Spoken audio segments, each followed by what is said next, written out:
Hi everybody, welcome to Ashley's Treasure. I got a super easy card I wanted to share with you. First I was doing this one and I didn't really end up liking the striped lines around it. It seemed like too much, so I came with an idea of doing it without that.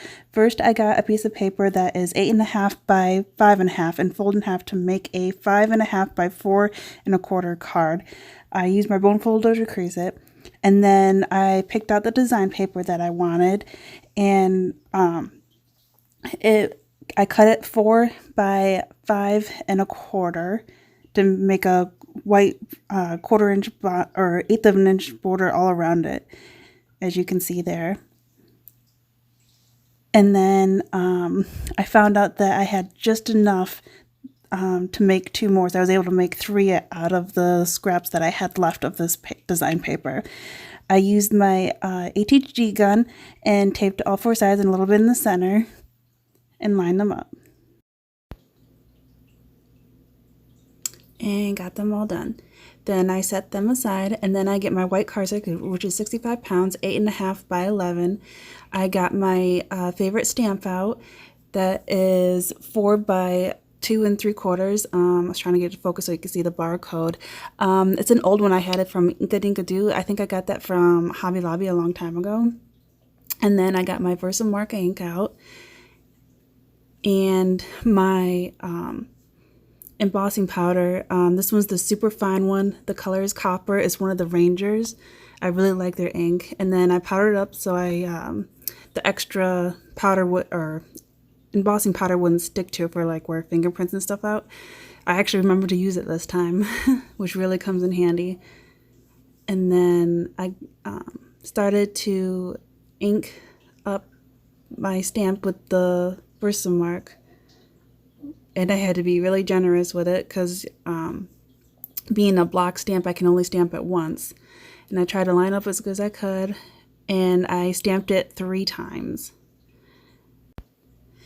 And I made sure that I put a lot of pressure on it as well. And there you can slightly see it. It's clear and sticky. And so then I got the embossing powder on, the super fine copper, and made sure that it was all covered for all 3 of them. Really good. And then start shaking it off little by little. Kind of sliding around, making sure that it's all covered, and then trying to get most of it back. And then that's why I have a scrap piece of paper on the bottom, so all the extra will fall on the paper. And you can see there was still a little bit that got stuck, so I just took my brush, and there's a couple times I hit the stamp and I had to put it back over. And then I cut them out 4 by 2 3/4 because that was the size of the stamp. And I did it to all 3 of them. Then I got my We Are Memory Keepers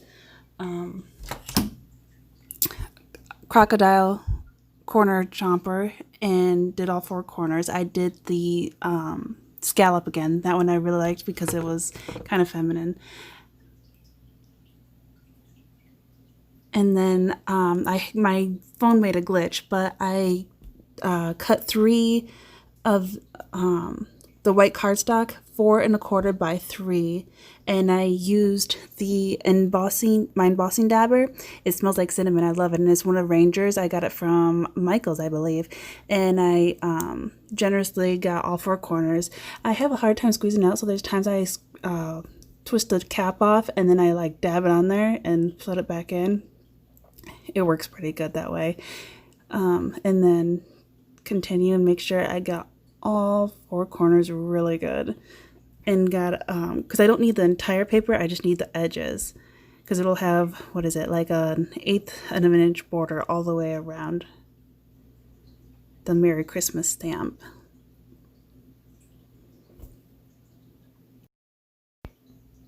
And then I took the embossing powder out and covered all the 4 edges that I covered with the embossing dabber, and made sure I got them all done.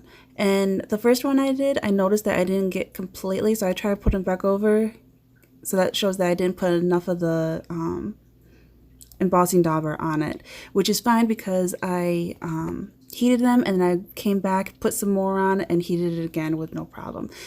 Then I got my ATG gun out again and started taping the center, and then I got my glitter glue out and did the edges because the ATG gun, the tape, does not stick on the parts that I did with embossing powder. So I made sure there was glue this time to make sure it was all glued straight, because last year they end up coming off a little bit, I noticed, after I mailed the cards out. So this year I made sure that I put glue on it.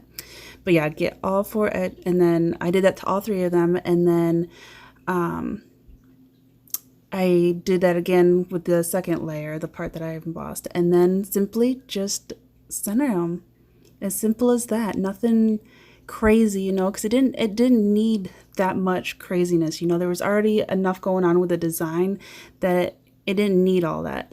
I was thinking about doing embossing powder around the edges, but I thought this was more than enough. I needed simple, easy, you know, something flat that you can mail with no problem. So what do you think? Is this something that you would like to do? I hope you enjoyed it. Give a thumbs up and subscribe if you like it. Talk to you later. Bye.